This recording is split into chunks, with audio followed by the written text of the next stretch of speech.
Good morning, good afternoon and good evening. Welcome to Smashing English. Before we start this video, be sure to subscribe because I make new videos all the time and I don't want you to miss any. So with that said, let's get on with the video.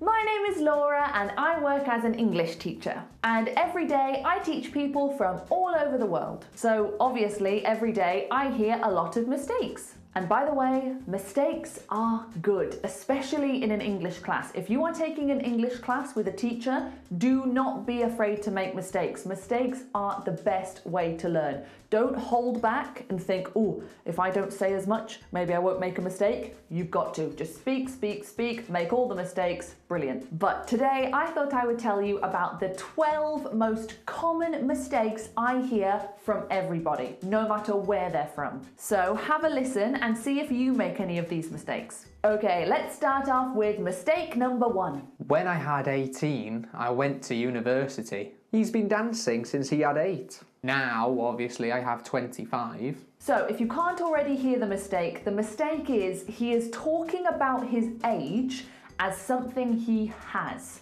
So, I have 25. Or when I had 20, when I had 18. This is not something we do in English and I hear it a lot. I think it's very common in European languages. I only know French, so sorry if I'm incorrect, but I know for a fact that in French we say j'ai 11 ans, like I am 11. We say I have 11 years, but that's not the case in English. In English, it is something we are. I am 25. I am 30. Therefore, in the past tense, we have to say when I was 18. Okay, let's move on to the next mistake. If I will see the movie, I will tell you about it. Oh, if she will talk forever. If they will come here, they will bring food. Hopefully. So the mistake here is in the conditional. So he is using the first conditional. If you're not familiar with how conditionals work, I will put a video in the description down below that explains all the conditionals. But for the first conditional, I hear this all the time. So the first conditional is when we talk about things that are likely to happen in the future. First conditional, future. Remember the F. So when you have these two clauses, the if clause and the main clause, only one of them needs a will. There's only one will involved. I know we're talking about the future, but we don't need a will for both clauses. The if is always paired with the present simple. If I see the movie, I will tell you. If I see her, I will ask her the question. If I try harder, I will succeed. Or flip them round. I will succeed if I try harder. I will ask her the question if I see her. Just one will. Like the Fresh Prince of Bel-Air, there's only room for one will. Now this is a story all about how my life got flipped, turned upside down, and I'd like to take a minute just to sit right there. I'll tell you how again the Prince of a town called Bel-Air. Okay, let's take a break. Now, I don't want you to get overwhelmed with hearing these mistakes and thinking, oh my goodness, I make these mistakes. What am I supposed to do? Practice makes permanent, okay? And one of the best ways to practice is by actually having classes online. And one of the best online language schools is called Lingoda. Lingoda offers super flexible live classes with native level teachers. Amazing! From beginner to advanced, the classes are 24/7 and they offer a super immersive learning experience. Like I said, I teach English online and the amount of progress I have seen with my students purely just because they are interacting with a native level teacher is insane. It's the best way to practice. And you have choices. Who doesn't love a good choice? You have the monthly subscription, which you can cancel or change anytime. But if you are serious about learning English, you need to check out the marathon courses. With the marathon courses, you can earn up to 400 euros cashback. You can commit to 3 months, 6 months, or 12 months. And sorry, did I mention you can get up to 400 euros cashback? Because did I say that? Did I say that? And Lingoda gives you the opportunity to get a certificate, which is recognized by various institutions. Me personally, I just love the flexibility of this. I love how you can design your perfect English course for what you need. And you get fully qualified native level speakers to teach you. And come on, learning English is so much more fun with an actual person rather than just a book. Oh, Nice book. I like this book. But hey, you don't just have to take my word for it. You can try Lingoda yourself with their 7-day free trial. You can take 3 small group classes completely for free. Just click the link down below to find out more. And you can receive a 30% discount on a marathon course or the first month of a monthly subscription if you choose to continue. So make sure you go to the description at the end of the video. Okay, let's carry on with some more common mistakes. At the meeting, we were 5, so it was a nice number. I have a very big family. We are 10. In the room, we were 24. Okay, can you spot the mistake there? So Bez was talking about the amount of people in a group, and he was saying we were 5. This is something I hear all the time, and it's incorrect. We need to say there were 5 of us. That's how we say it. If you're talking about the number of people in a group, if it's in the past tense, there were of us. Present tense, there are of us. It's a bit of a longer sentence, it's a bit more annoying to say, but unfortunately, that's just what we have to say. Tea break. Okay, time for another mistake. Go! Oh, I went to a theme park yesterday. It was so funny. I love playing tennis. It's really funny. We played board games last night. It was so funny. Okay, another super common mistake I hear all the time is the difference between fun and funny. So describing your day at the theme park as funny makes me think something happened that made you laugh. There was something about it that was really, really funny. It made you laugh a lot. If it was just an enjoyable day, we would most commonly just say fun. It was a fun day. So make sure you reserve the word funny for things that genuinely make you laugh, and that's an important part of the story. You know, you can't just say, we went to the theme park yesterday, it was really funny,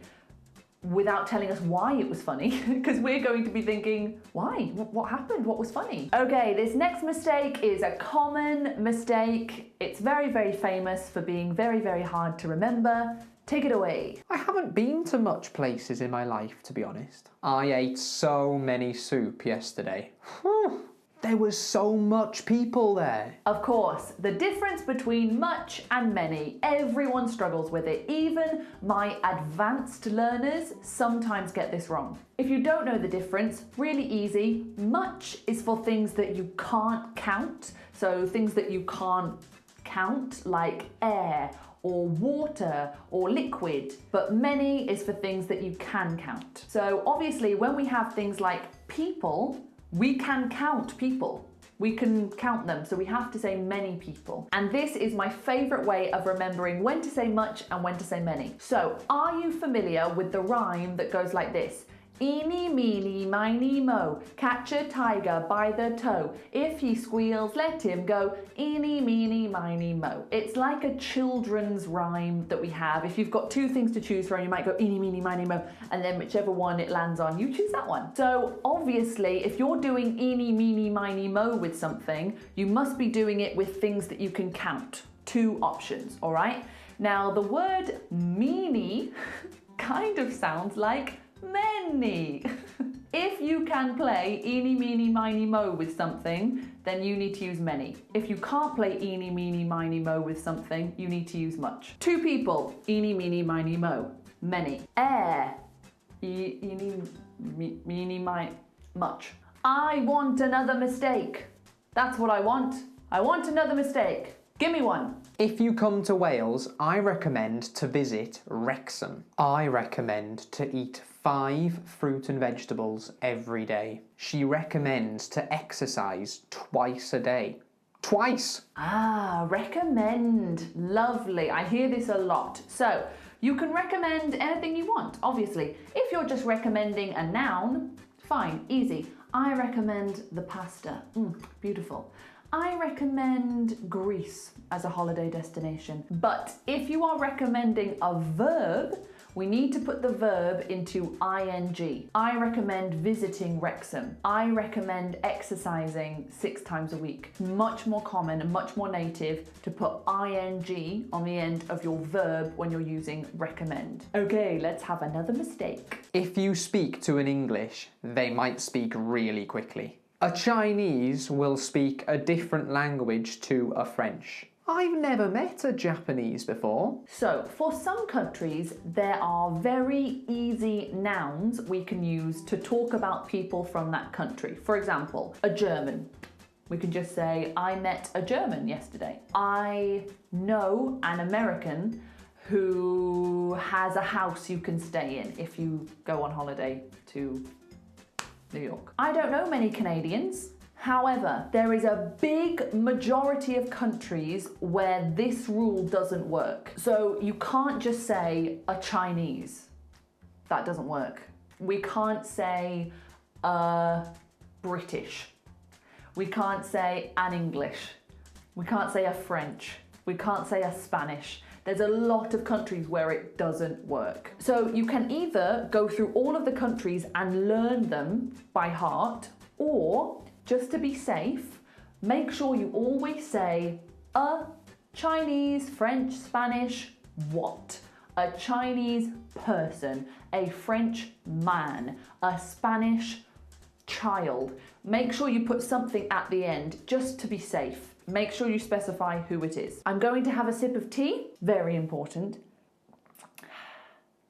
And now we'll hear another mistake. She asked me if she looks nice, and I don't know what do I say. That's a good question. I don't know what do I think.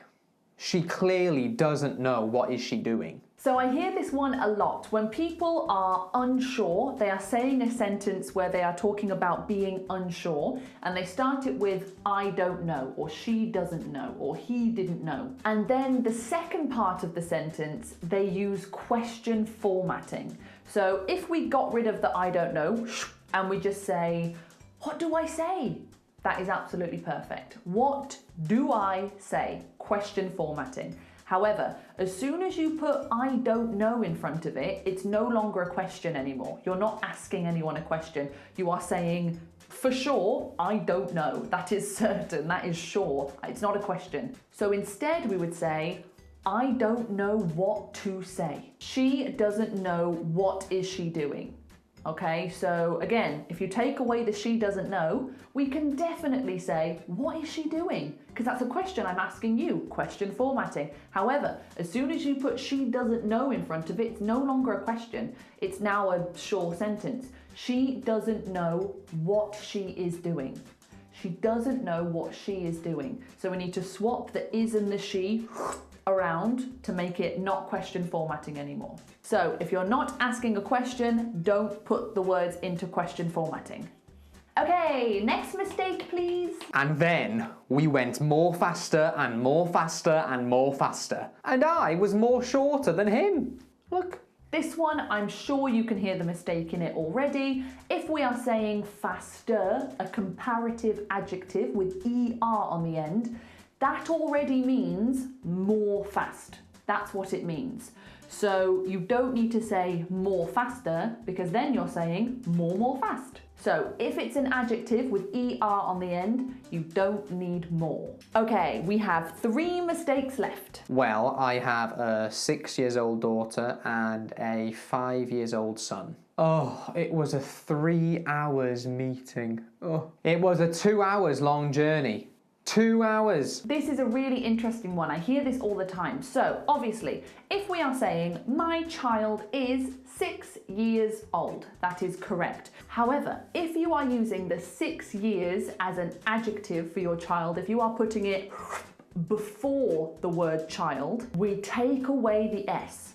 So we say a 6-year-old child, a 10-year-old boy. Same thing with a 2 hours journey. We don't say hours, 2-hour journey, or a 5-hour meeting, or a 2-day holiday. Okay, so if the length of time goes before the noun, get rid of the S. Okay, I want another mistake. I don't like rugby. Me too. I don't really eat carrots very often. Me too. She doesn't really read books that often. Me too. I prefer films. Okay, so you heard me saying a sentence that started with I don't, okay? Now, if we are saying a sentence with I don't verb, or she doesn't verb, or they don't verb, or it doesn't verb, The response, if you agree, is me neither, because you're saying you don't do a verb. So you need to say me neither instead of me too. We only say me too if we are responding to a positive sentence, saying I do this verb, I do it, me too. So it would still be, I hate olives, me too. We both do this thing, woohoo! Whereas I don't like olives, me neither. Okay, let's move on to our last mistake. So currently I live in England, but 3 years later I'll move to France. I'm hoping that 2 years later I'll get a promotion. And she thinks 5 years later we'll be married. Okay, so there you heard Bez talking about the future and what's going to happen in the future. And he was using the word later. So 3 years later, I will move to France. This is not the correct use of the word later. We use later when we are talking about the past, weirdly. So we might say, I went to work and then 2 hours later I came home. So we are talking about the past, but we are talking about time passing in the past. Now, if we are talking about the future, we are in the present talking about the future, you want to say this. I currently live in England, but in 3 years I will move to France. So all you need is the word in. And as soon as you say that, in 2 years, I know you are talking about in 2 years in the future. You don't have to say in 2 years later or in 2 years after this or in 2 years in the future. We know what you mean. So all you need is in 10 years. And there you go. Obviously, there are more mistakes that I hear, and I might make another video at some point with some of the other mistakes that I hear, but those were the ones that always seem to come up, the ones that seem to happen more than others, so I thought I would let you know. Thank you so much for watching. Be sure to check out Lingoda. You don't want to miss out on that amazing deal. It's fabulous. And if you want to follow us on Instagram, the link for that is there. And again, thank you to our patrons. Thank you very much. These people are receiving PDFs to go with every video. They are on my close friends story on Instagram, so they see things that no one else does. And look at them, they're beautiful. Thank you so much for watching, and I'll see you next time. Ta-ta!